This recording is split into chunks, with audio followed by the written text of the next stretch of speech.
찬양하시겠습니다. 찬송가 407장, 찬송가 407장입니다. 구주와 함께 나 죽었으니.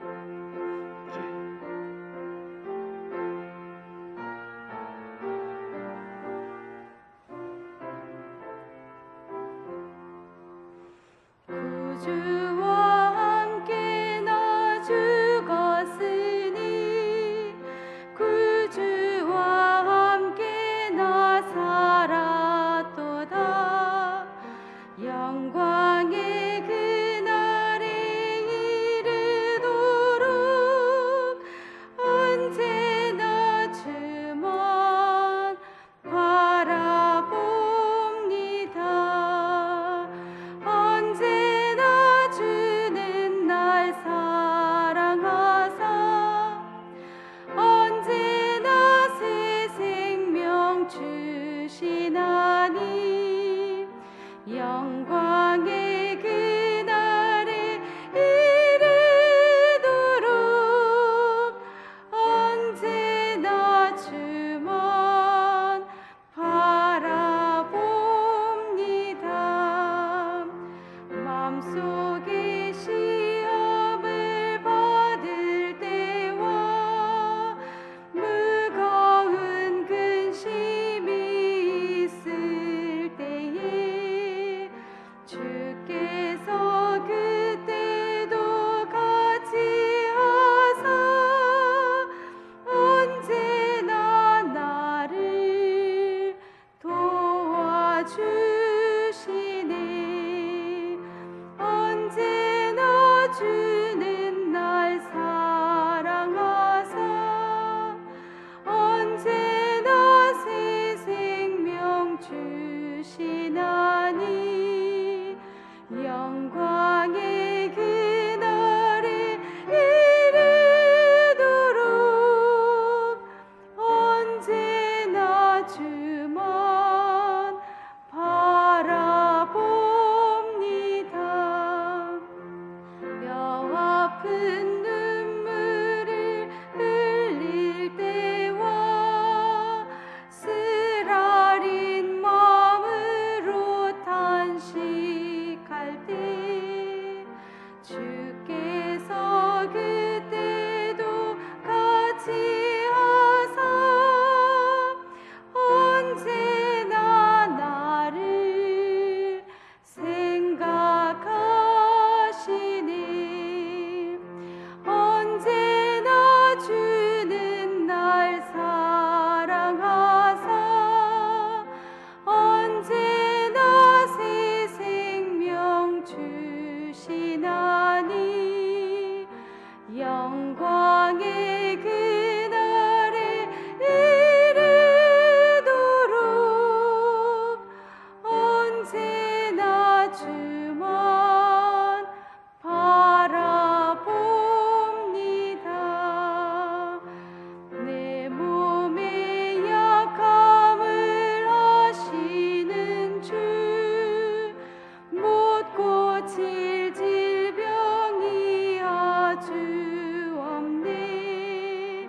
괴로운 날이나 기쁜 때나 언제나 나와 함께 계시네. 언제나 주는 날 사랑하사 언제나 새 생명 주시나니 영광의 그날이 이르도록 언제나 주만 바라봅니다.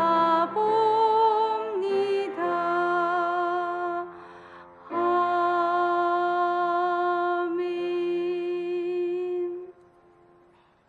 찬송가 546장 찬양하시겠습니다. 찬송가 546장입니다.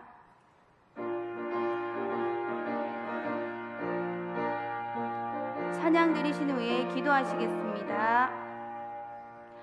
주님 약속하신 말씀 위에서 영원토록 주를 찬송하리라. 소리 높여 주께 영광 돌리며 약속 믿고 굳게 서리라. 굳게 서리 영원하신 말씀이 굳게 서리 굳게 서리 그 말씀이 굳게 서리라. 주님 약속하신 말씀 위에서 세상 염려 내게 엄습할 때에 용감하게 힘써 싸워 이기며 약속 믿고 굳게 서리라. 굳게 서리 영원하신 말씀이 굳게 서리 굳게 서리 그 말씀이 굳게 서리라. 주님 약속하신 말씀 위에서 영원하신 주의 사랑 힘입고 성령으로 힘써 싸워 이기며 약속 믿고 굳게 서리라.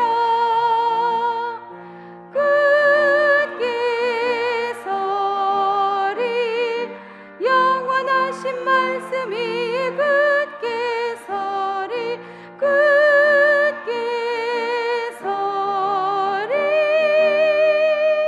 그 말씀이 굳게 서리라. 주님 약속하신 말씀 위에서 성령 인도하는 대로 행하며 주님 품에 항상 안식 얻으며 약속 믿고 굳게 서리라.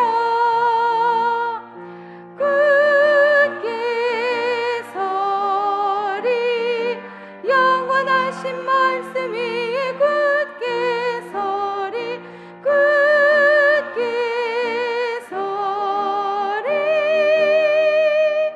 그 말씀이 굳게 서리라. 기도하시겠습니다.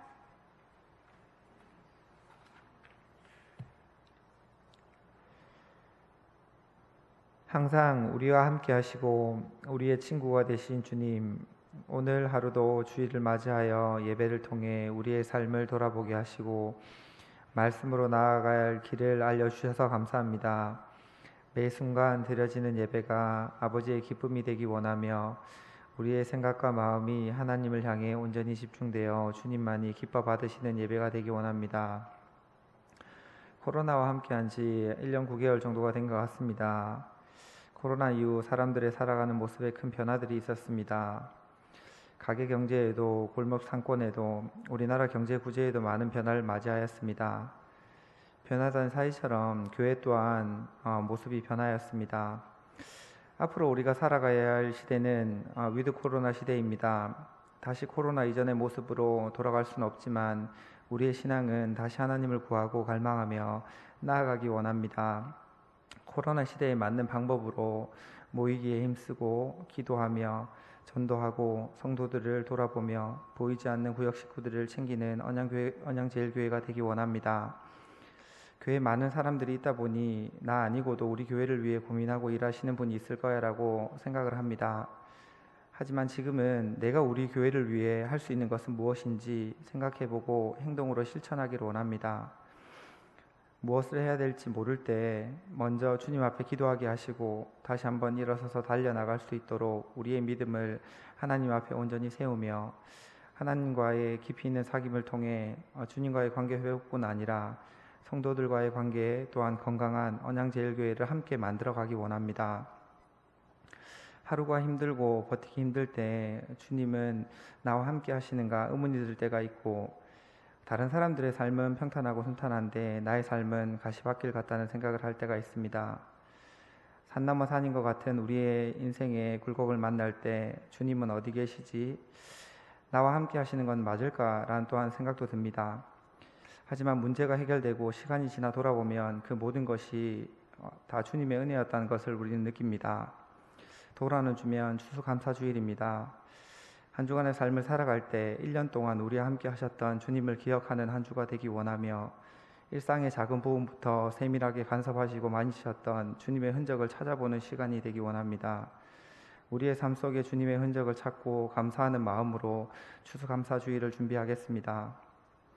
담임 목사님을 기억하며 기도합니다. 담임 목사님의 가정에 항상 주님의 평안이 함께 하시기를 원하며 가정의 건강을 지켜줘서 목사님께서 온전히 하나님의 사역에 집중하실 수 있기를 원합니다. 말씀을 전하실 때 성령께서 또한 함께 하셔서 전하는 말씀에 힘과 능력을 더하게 하시고 말씀을 전하고 듣는 모든 이들에게 은혜가 되는 시간이 되기 원합니다.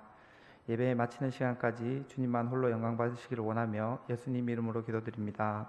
아멘.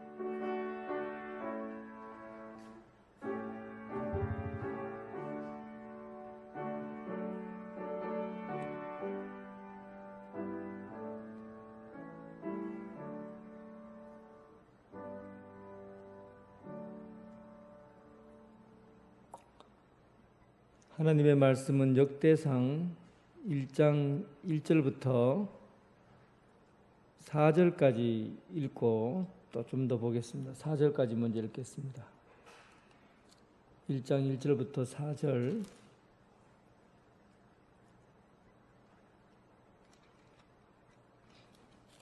(1장 1절부터 4절) 같이 읽겠습니다.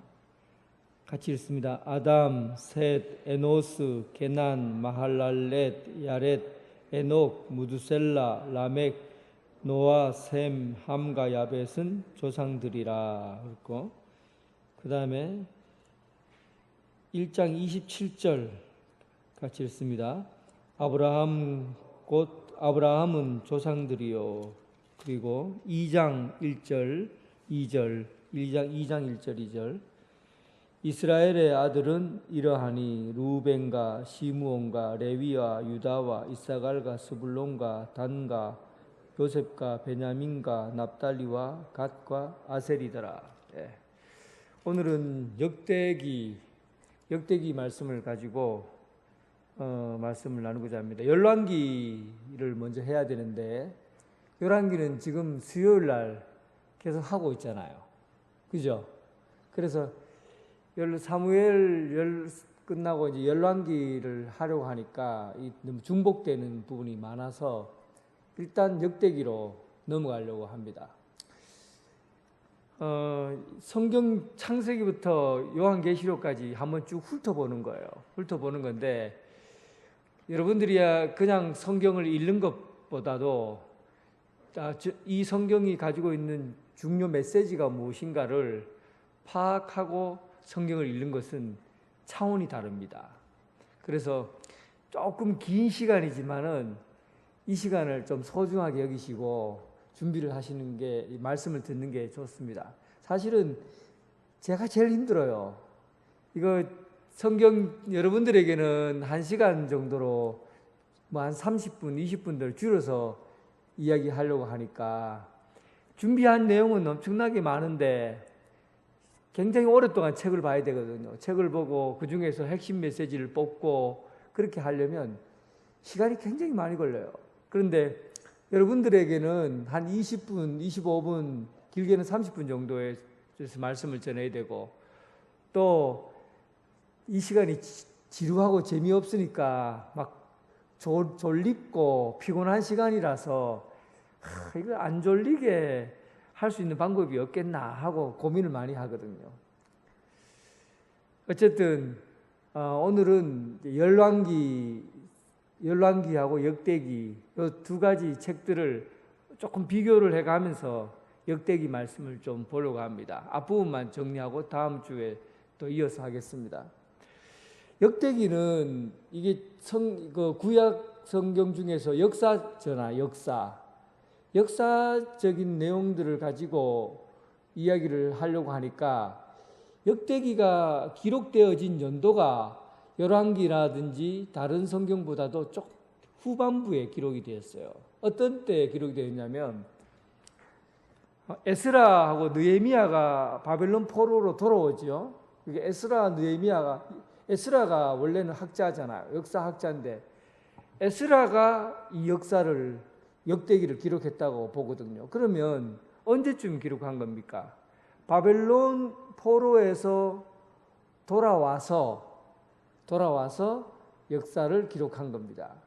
그러니까 그때 여러분 전쟁이 끝나고 나서 식민지 바벨론과 이방 지역에 흩어져서 살던 유대인들이 레위인들을 중심으로 해서 먼저 예루살렘으로 돌아왔어요. 근데 예루살렘 성이 어떻습니까? 그 건물이 까번쩍하고 잘 관리되고, 그리고 땅도 예전처럼 좋은 그런 땅들이 남아있겠어요? 가축이나 집이나 이런 것들 남아있겠습니까?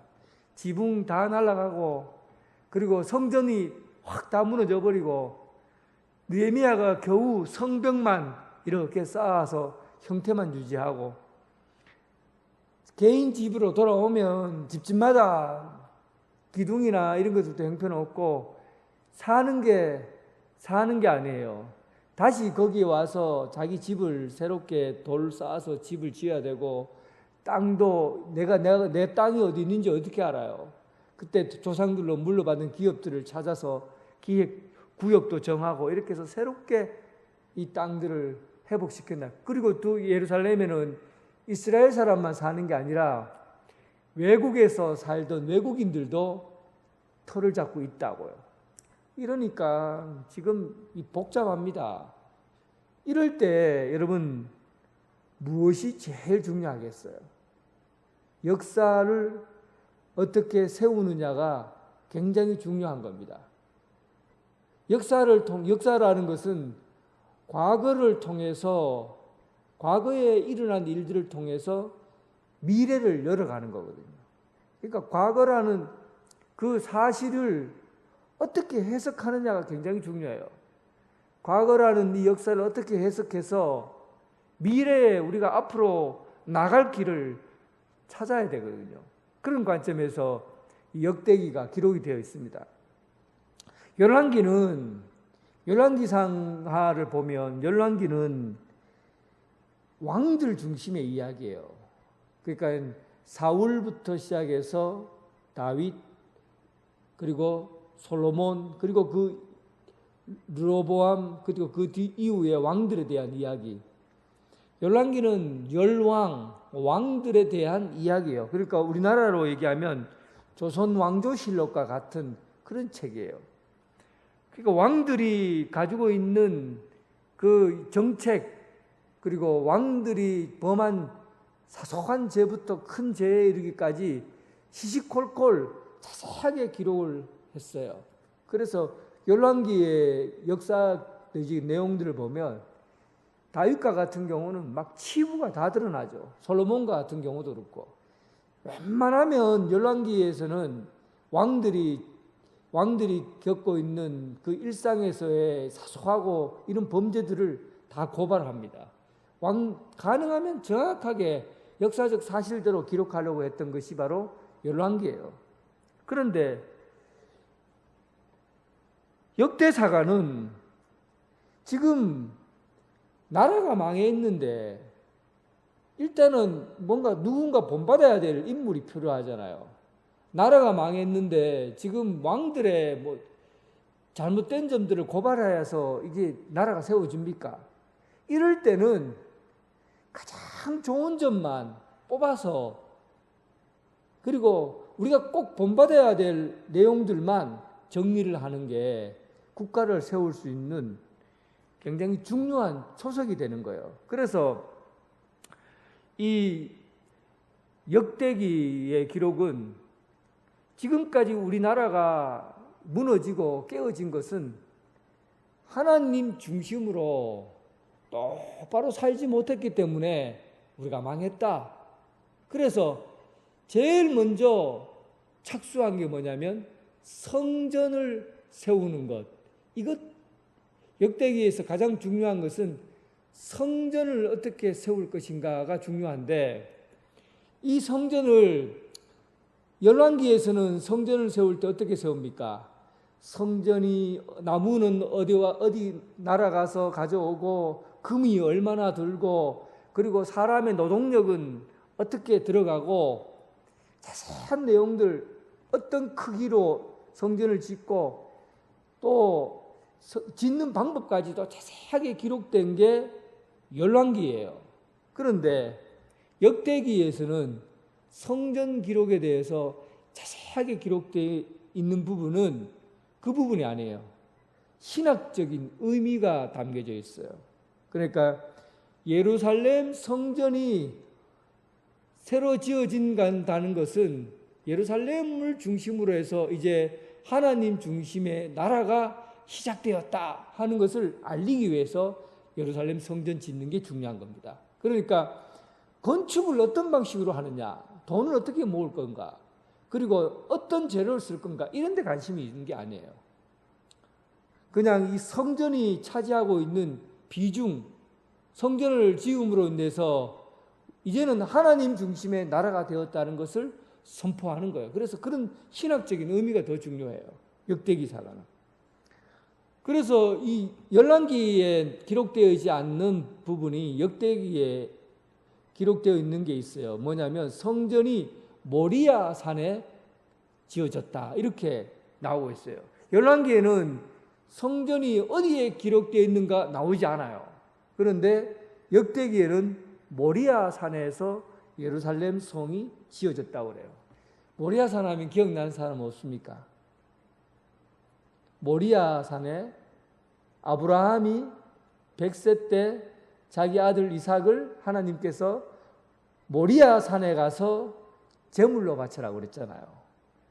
그 모리아 산에서 이 아이를 눕혀놓고 한 초등학교 되는 나이니까, 나이가 13살 넘었잖아요. 그러니까 이 아이를 거기에 눕혀놓고 그리고 칼로 그를 탁 내리칠라 할 때 하나님이 음성이 있다. 거기 손대지 마라. 내가 너희 아들을 위해서 준비해 놓은 게 있다. 그리고는 준비된 양을 바치게 하는, 거기에서 하나님께서 그를 믿음이 큰 것을 보고 이 아브라함의 믿음을 인정했잖아요.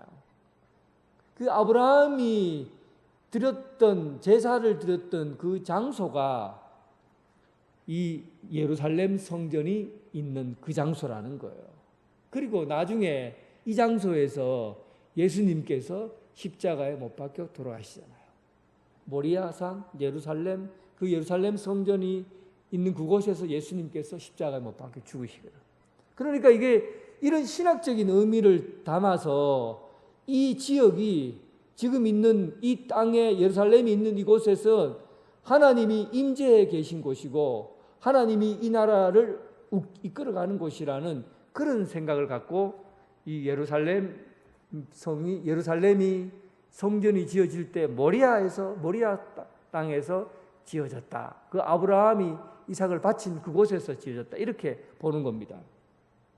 그리고 세상이 다 황폐해지고 무너졌을 때 성전을 세우는 것과 더불어서 또 중요한 사람들이 있죠. 누구겠습니까? 제사장과 레위인들이에요.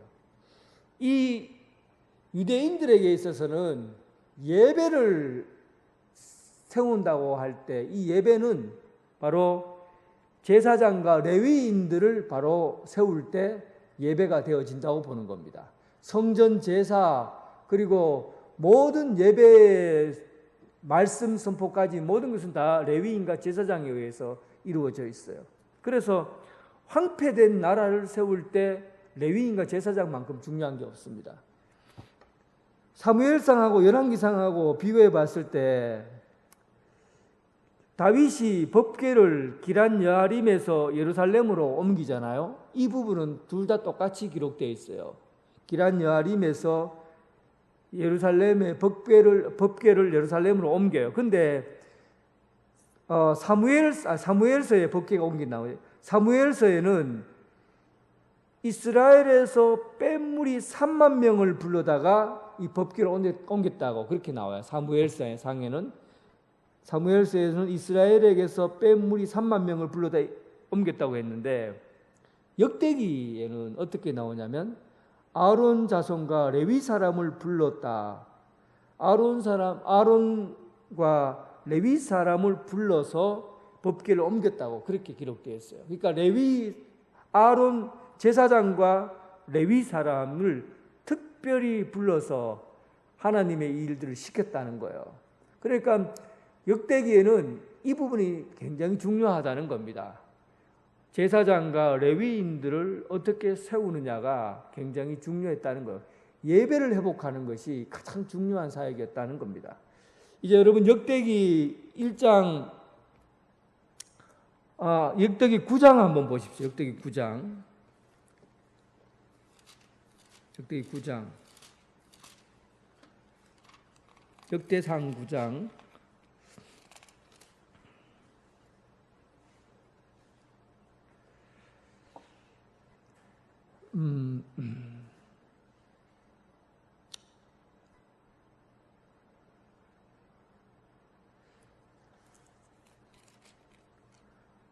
구장 1절 먼저 1절 2절 일단 읽어보겠습니다. 1절 2절 같이 읽습니다. 온 이스라엘이 계보대로 계수되어 그들은 이스라엘 왕조 실력에 기록되니라. 유다가 범죄함으로 말미암아 바벨론으로 사로잡혀 갔더니 그들의 땅 안에 있는 성읍에 처음으로 거주한 이스라엘 사람들은 제사장들과 레위 사람들과 느디딤 사람이라. 이제 포로 생활을 하다가 돌아와서 제일 먼저 예루살렘에 거주한 사람이 레위 사람, 제사장들과 레위 사람과 느디딤 사람이다. 이렇게 기록하고 있잖아요. 그러니까 유대인들에게 있어서 가장 핵심적인 사역인 제사 드리는 것, 하나님 앞에 예배 드리는 것을 위해서 제일 먼저 성전을 회복하고 그 성전에서 일하는 사람들, 레위인과 제사장을 먼저 불렀다는 겁니다. 그리고 그들이 하는 일을 보세요. 여러 가지 일들이 있지만 17절 먼저 읽어보겠습니다. 9장 17절 읽어보겠습니다. 시작. 문지기는 살룸과 악국과 달몬과 아이만과 그의 형제들이니 살룸은 그 우두머리라. 재밌는 장면이에요. 다 읽어보면 너무 재밌어요. 그리고 27절 읽어보겠습니다. 시작. 그들은 하나님의 성전을 맡은 직분이므로 성전 주위에서 밤을 지내며 아침마다 문을 여는 책임이 그들에게 있었더라. 여러분, 이게 지금 역사에 기록되는 일입니다. 우리 교회의 역사를 만약에 기록한다 그래도 이런 기록을 남기겠어요? 참, 한번 보세요. 이 성경에 기록하는 관점을 보세요. 성경에서 기록하는 우리 교회의 역사를 기록할 때 보면 대부분 뭐만 기록합니까? 목사님, 장로님, 그리고 항정 집분자 이런 이름들은 기록되어 있어요. 그런데 문지기 기록했습니까? 문지기. 이 성전에 그러니까 종지기 생각해 봅시다. 종지기. 우리 교회의 첫 번째 종지기가 누구예요? 모르잖아요. 우리 교회 1대 종지기가 누굽니까? 기록이 되어 있지 않으니까. 그런데 역사가 이 역대기를 보면 이 예루살렘이 항폐하고 들어와서 역사를 기록할 때 레위인들을 기록하고 레위인들은 하나님의 일을 맡은 자인데 문지기들의 이름을 다 기록하고 있어요. 문지기들의 가족 이름까지 다 기록해요. 그리고 가족뿐만 아니라 거기에 동문, 서문, 북문, 남문 각 문을 지키는 문지기들 이름 다 기록하고 있어요. 그리고 그들이 무슨 일을 하느냐? 성전을 맡은 직분이 그들은 성전 주위에 밤을 지내며 아침마다 문을 열고 닫고 밤을 지내며 아침마다 문을 열고 닫는 이 일들을 성경에 역사에 가장 중요한 일에 그의 이름들이 기록되고 제사장 이름이나 동일하게 문지기 이름을 기록하고 있어요. 여러분 어떻게 생각하세요? 하나님의 일을 맡은 사람은 문직이나 정직이나 제사장이나 별의별 차이가 없어요. 다 귀한 일이라고요. 여러분 이 부분에 대해서 동의하십니까? 여러분 이 부분 동의하세요? 주님의 일을 맡아서 할 때 목사나 여러분 죄송하지만은 교회에서 청소하고 이런 분이나 주님의 일을 맡았다고 하면 똑같다고요. 다른 바가 없어요. 하나님의 일을 내가 맡았느냐 맡지 않았느냐가 중요한 거예요. 그래서 여러분 직분 가지고 너무 그렇게 그 직분에 대한 부분에 너무 큰 미련을 갖지 않았으면 좋겠어요. 내가 하나님 앞에 어떤 일을 맡았느냐, 사실 이게 중요한 거예요. 내가 하나님이 일을 하느냐 하지 않느냐가 중요한 거지, 내가 목사여야 된다, 장로여야 된다, 이런 부분에 너무 집착할 필요가 없다고요. 참 하나님 성경을 보면 이렇게 보면 참 우리가 볼 때는 쓸데없는 일을 기록한 것 같아요. 어떤 31절 보세요. 고라 자손 살룸의 맏아들 마띠아라 하는 레위 사람은 전병을 굽는 일을 맡았다. 이걸 기록했다고요. 빵 굽는 일을 맡은 사람, 우리 교회 사실은 부엌에서 김치 담그는데 박 권사가 이 일을 맡았다. 성경에 기록한 거예요. 우리 교회 김치 담그는 일에 박 권사가 일을 맡았다. 이걸 우리 교회 역사에 기록한 거라고요. 이게 여러분 말이 되는 일입니까? 말이 되는 일이에요. 어떤 부분에 기준을 두고 있는 겁니까? 하나님 일을 맡은 사람은 그 일이 어떤 일이든지 다 중요하다. 제가 참 존경하는 집사님 얘기했잖아요. 안동의 시골 마을에 종직으로 평생을 살았던 권정생 집사님. 이분은 몸이 약해갖고 병을 많이 앓았어요. 그래서 사람 어릴 때부터 놀림감도 당하고 애가 지금 제대로 크겠나 했는데 평생을 그 교회에 방 하나 주는 거 사찰처럼 거기서 살면서 새벽에 몸이 약하니까 아침에 일어나서 종치는 일만 한 거예요. 그리고 거기에서 하나님의 눈물이라는 동화 작가로서 글을 썼죠. 근데 그 작품이 너무 아름다워갖고 우리나라의 유명한 베스트셀러 작가가 됐어요. 그런데 그 사람이 유명하고 돈을 많이 벌었는데 그 돈을 다 어떻게 했는지 압니까? 다 교회에다가 헌금하고, 그리고 집을 떵떵거리면서 좋은 집에 살 수 있는데 그냥 그 교회에서 그냥 살아요. 평생을 살다 거기서 돌아가셨어요. 근데 그 사람이 자기를 소개할 때 나는 교회 종직입니다. 그래요. 종직이. 한 곳에서 시골 산골에서 종치는 한 사람의 이름이 우리나라의 이 작가들 가운데서 굉장히 뛰어난 사람으로 이름을 날려요. 그런데 그 사람의 직업이 교회 종직이에요. 하나님의 일을 맡은 사람은 그 어떤 것에서 일하든지 간에 교회 문지방을 잡고 있어도 문지방을 닦아도 그 일이 가장 거룩한 직업이라는 사실, 직업은 가장 소중한 자기 사역이라는 사실. 여러분, 내가 무슨 일을 맡든지 하나님께서 내게 맡은 일이라고 하면 그 일을 가장 소중하게 여기고 가장 귀중한 것으로 여기고 그 한 가지 일을 위해서 여러분 삶과 마음과 몸을 다 들여서 헌신하는 충성스러운 종이 되길 주님의 이름으로 축원합니다.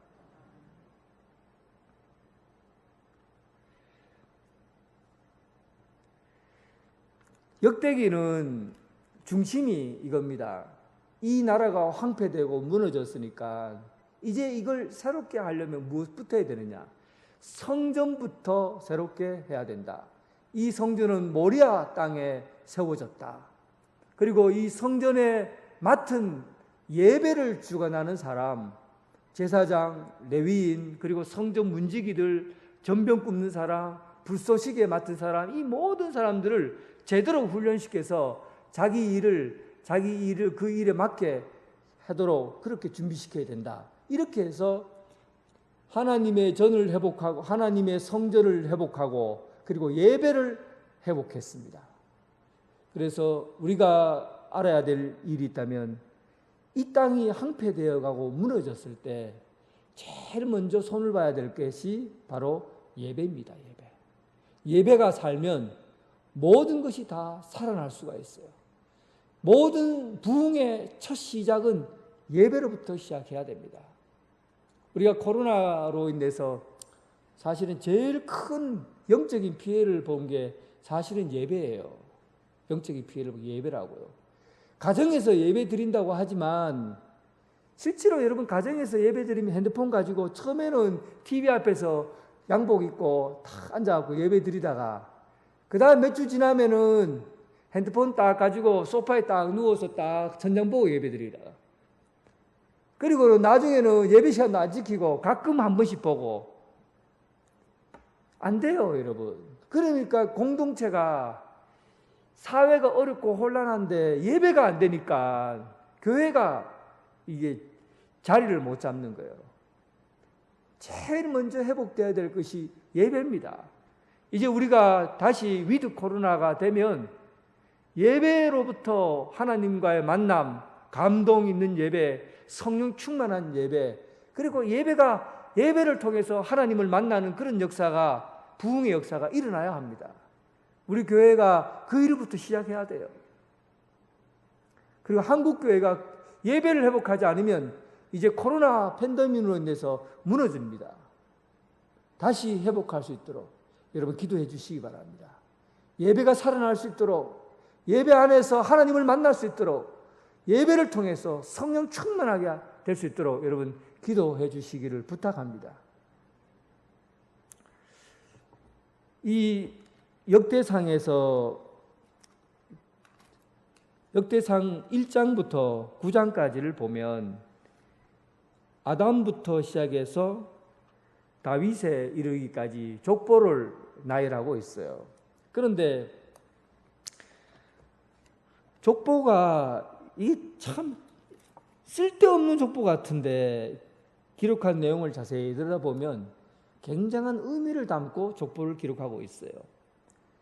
마태복음 1장에도 족보, 누가복음 1장에도 족보, 그리고 창세기 5장에도 창세기 10장에도 족보가 많이 기록되어 있잖아요. 그런데 족보를 기록하는데도 족보마다 다 기준점이 달라요. 역사가가 족보를 기록할 때 그냥 여러분 태어난 순서대로 기록한 게 아닙니다. 이게 다 기준을 갖고 있어요. 여러분 집에 혹시 족보 가지고 계십니까? 저희 때는 그러지 않았는데 저희 아버지 때는 족보를 만드는 게 유행이었어요. 저희 아버지 때. 내가 가만히 보니까 집에 쓸데없는 책이 많이 있어요. 이만큼 있어요. 진짜 한 번도 빼보지 않는 책들이에요. 가끔씩 명절쯤 되면은 한번 빼갖고 우리 조상이 누군지, 거기 일대 조상이 누군지, 그리고 내가 몇 대인지 그것만 한번 동그라미 치고 보고는 이만큼 있는 변시 족보 아무 소용도 없는 거 그다 다 꽂아놓고 한동안 이사 갈 때마다 골칫거리였던 족보 기억합니다. 지금 어디 있냐고요? 없어요. 어디 간지도 없어요. 여러분 족보 혹시 가지고 있습니까? 가지고 있는 분도 있을 거예요. 근데 그때 그 족보는 아버지 정도 때 나이에 족보가 왜 필요했겠어요? 자기 정체성이 이게 가난하고 살기 어렵잖아요. 지금 우리가 가난하고 살기 어려운 때 내가 그래도 어느 집안의 사람이다라고 알면은 그거 하나로 힘을 얻거든요. 자기 정체성을 얻기 위해서 내가 그래도 누구랑 연결되어 있다. 뭐 어떤 사람은 우리 집안에 뭐 왕족과 연결되어 있다. 이런 것들 가지고 자기 자부심을 삼으려고 하는 거예요. 그래서 그때 당시에 돈이 들어도 족보 모으는데 열을 올렸고, 그리고 족보를 통해서 네 몇 촌이고 나랑 몇 촌이고 이런 관계를 가지면서 우리는 하나다, 우리는 같은 종족이다, 이런 공동체 의식을 가지기 위해서 자기 정체성을, 나는 어느 종족의 어떤 사람인가 하는 것, 그 다음에 나와 같은 사람들이 누구인가 해서 공동의 정체성을 찾고 개인의 정체성을 찾기 위해서 사실은 족보를 만들었어요. 그러니까 우리가 한국 사회에서 다 통하는 말이 있잖아요. 이 말만 하면 다 통합니다. 어디든지 다 통해요. 뭡니까? 우리가, 남이가, 그 한마디면 우리가 남이가, 형님, 동생 이러면 다 끝납니다. 뭐 이렇게 일이 안 풀리면 야 우리 형 동생 하자, 형님, 동생 이러면 다 끝나버려요. 우리가 남이가, 이게 우리가 가지고 있는 족보라는 이 과정을 통해서, 이 족보를 통해서 조상을 숭배하고 가계를 계승하고 지족의 단계를 가져오는 역할을 한 게 바로 족보예요. 그런데 이 역대기의 족보는 이게 가만히 보면 과연 이것이 시족의 단결, 이 부분은 아마 정리가 되어 있을 거예요. 시족의 단결이 굉장히 중요했어요. 그런데 또 다른 의미의 흐름을 갖고 있습니다. 1장 한번 보세요. 아담, 셋, 에노스. 여기서 창세기에 빠져 있는 한 사람이 있습니다.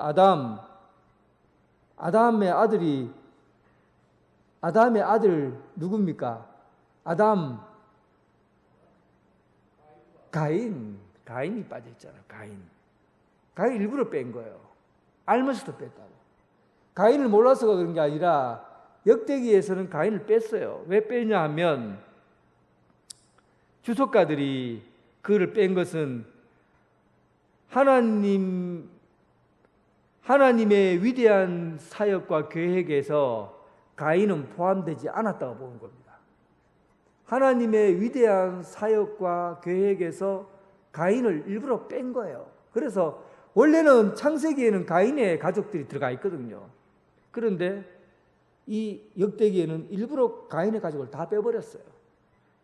그러니까 하나님께서 이 역사 가운데서 하나님의 계획과 하나님의 선택과 계획에 이 가인은 들어와서는 안 되고 우리가 가인과는 상관없는 종족이라는 것을 보여주려고 하는 겁니다.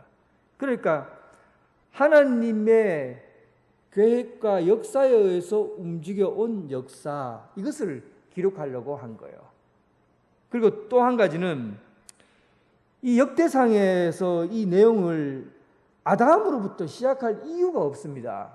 이미 앞에 다 기록되어 있기 때문에 아담으로부터 역사를 기록할 이유가 없는데도 불구하고 이스라엘 12지파 이전에 아담, 셋, 에노스로부터 모든 인류의 조상 시조를 자기의 족보로, 이스라엘의 족보로 같이 연결시켜 놓은 거예요. 그 이유가 뭐냐 하면 바로 우리는, 예레미야가 그런 얘기를 했죠. 예레미야가 내가 너를 낳았노라, 내가 너를 선택해서 낳았노라, 내가 너를 낳았노라, 이런 말을 예레미야 선지자가 썼어요. 그러니까 예레미야 선지자가 내가 너를 낳았노라고 하는 것은 하나님께서 태초에 우리를 선택했다라는 의미를 담는 겁니다. 그래서 아담과 셋과 에노스를 자기 족장 계열에, 이 이스라엘 족장 계열에 넣는 이유는 뭐냐면 하나님께서 우리를 창세전에 불러서 선택했다는 그런 의미를 담고 있는 거예요. 어떻습니까? 이 정도면 하나님의 선택받은 사람 정도 돼야 이 황폐되고 무너진 세상에 아무것도 가진 것도 없고 개뿔도 없는 인생을 살아가는 사람들에게 그래도 이제부터는 뭔가 자긍심과 긍정적인 힘이 생기지 않겠어요? 우리는 아담으로부터 시작하는, 그러니까 태초에 하나님이 우리를 선민으로 선택하고 불렀다는데 이 강력한 힘을 갖게 된 겁니다. 그래서 꽃기기질 한번 하더라도, 갱이질 한번 하더라도 힘차게 땅을 팔 수 있는 거예요. 힘차게 돌단을 쌓을 수 있는 거예요. 힘을 가지고 농사를 지을 수 있는 거예요. 힘을 가지고 전쟁에 참여할 수 있는 거예요. 이렇게 자기 정체성을 확고하기 위해서 족보를 자기 나름대로 조정해서 만든 겁니다. 그리고 이스라엘에게서 족보의 두 번째 중요성은 이스라엘 야곱이라는 사람으로부터 자기 공동체를 유지하고 있다는 거예요.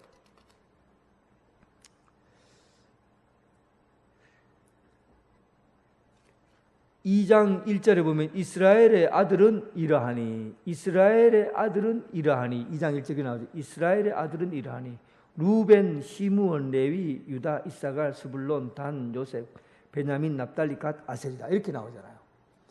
여러분, 이 부분은 이제부터 우리 조상은 개인적으로는 아담으로부터 우리가 내려왔지만은 이제부터는 이 공동체를 이루고 있는 이스라엘이라는 땅은 그 기원을 야곱으로부터 잡는 겁니다.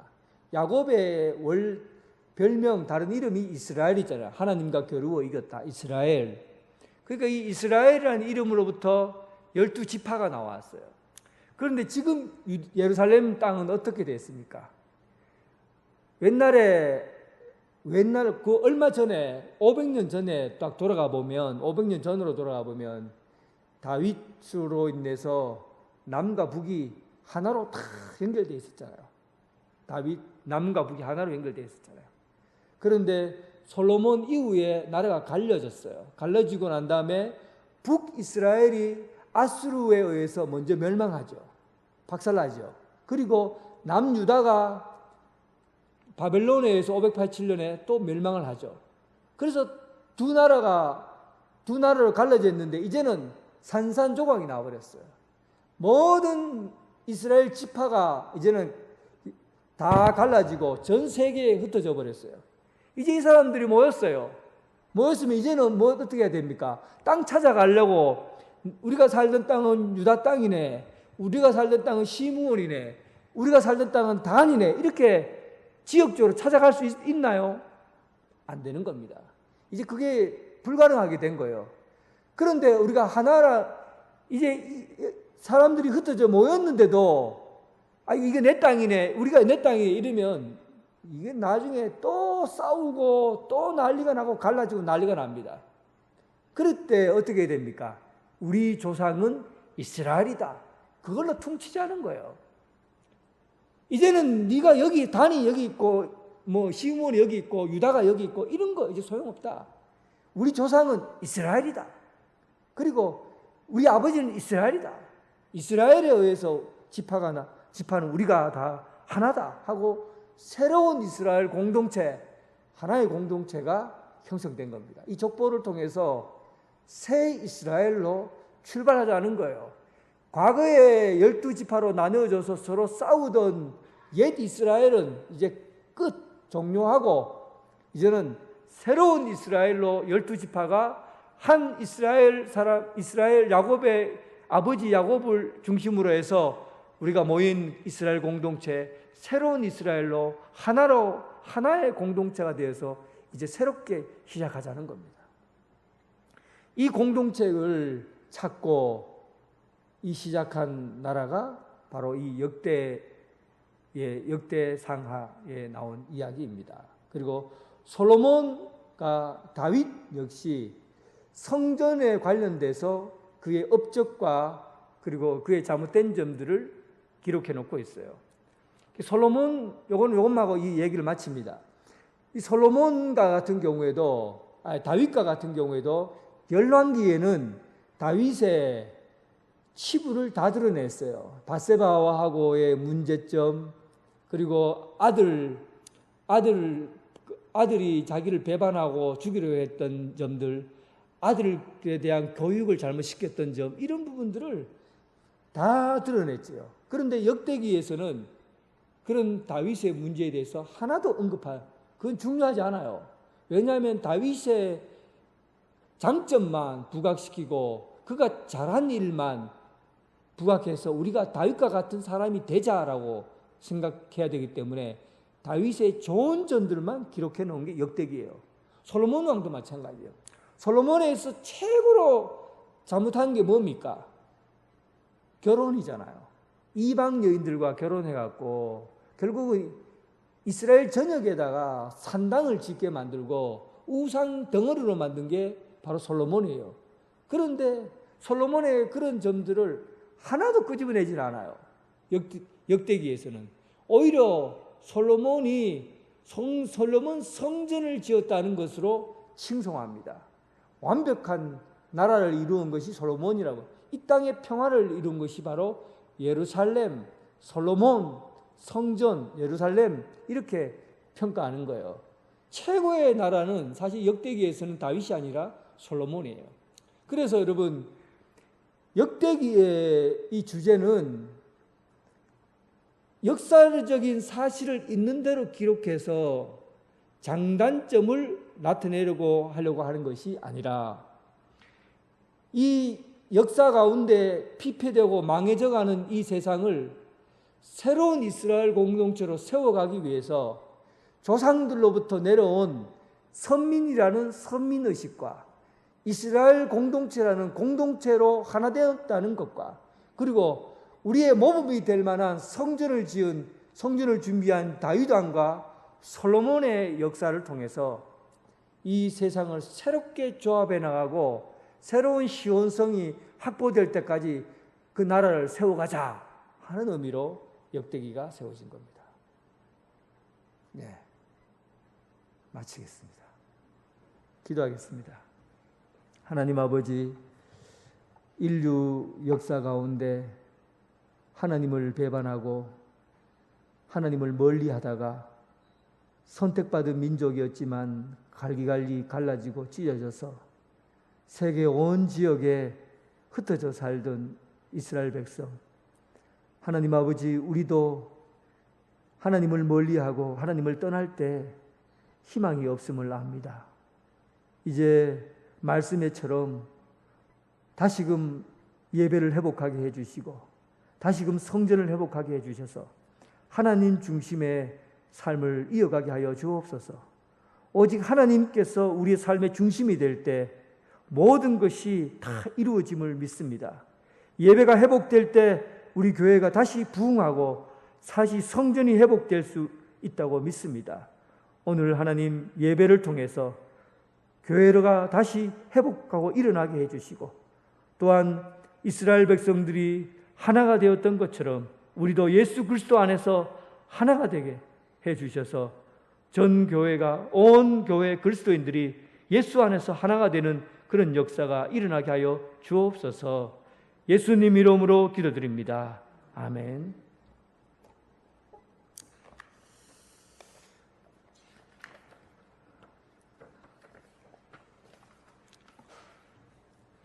제가 기억에 남는 추수감사절 날은 할머니가 집에서 야 진짜 큰 고구마가 있다, 내가 엄청 큰 고구마 캤다 하고는 고구마 큰 것을 캐갖고는 제 손에 딱 쥐어줬어요.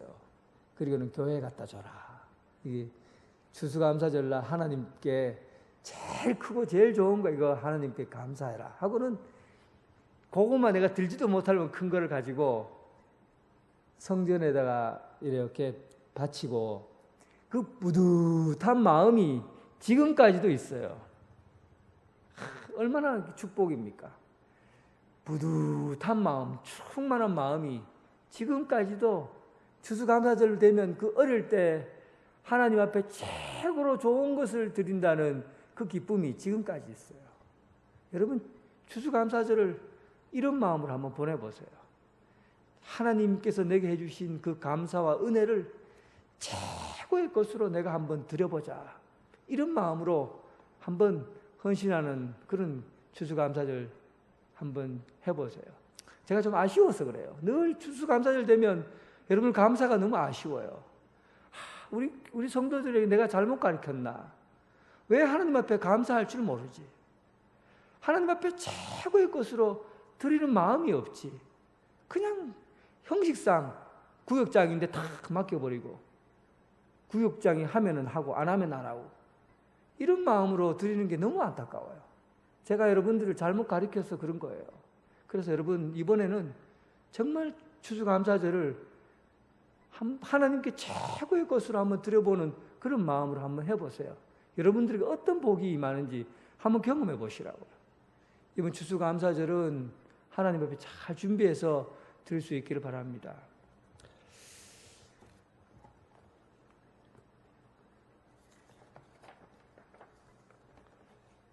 찬송가 384장.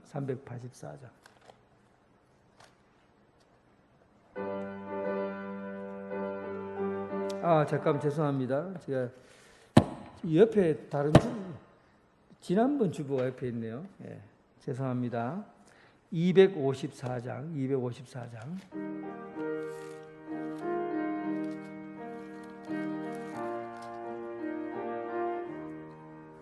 내 주의 보혈은 정하고 정하다. 내 죄를 정케 하신 주 나로라 하신다. 내가 주께로 지금 가오니 십자가의 보혈로 날 씻어 주소서. 약하고 추해도 주께로 나가면 힘 주시고 내 주함을 곧 씻어 주시네. 내가 주께로 지금 가오니 십자가의 보혈로 날 씻어 주소서. 나로라 하심은 온전한 믿음과 또 사랑함과 평안함 다 주려 함이라. 내가 주께로 지금 가오니 십자가의 보혈로 날 씻어 주소서. 큰 죄인 복받아 살 길을 얻었네. 한없이 넓고 큰 은혜 베풀어 주소서. 내가 주께로 지금 가오니 십자가의 보혈로 날 씻어 주소서. 그 피가 맘속에 큰 증거 됩니다. 내 기도 소리 들으사 다 허락하소서. 내가 주께로 지금 가오니 십자가의 보혈로 날 씻어 주소서. 아멘. 이제는 예수 그리스도의 은혜와 극진하신 하나님의 사랑과 성령님의 교통하심이 참된 예배자로서 하나님을 경외하며 하나님께 감사하며 하나님께 영광 돌리기를 원하는 오늘 이 자리에 함께한 성도들과 각 가정에서 예배드리는 성도들 위해 지금부터 영원토록 함께 하시기를 간절히 축원하옵나이다. 아멘.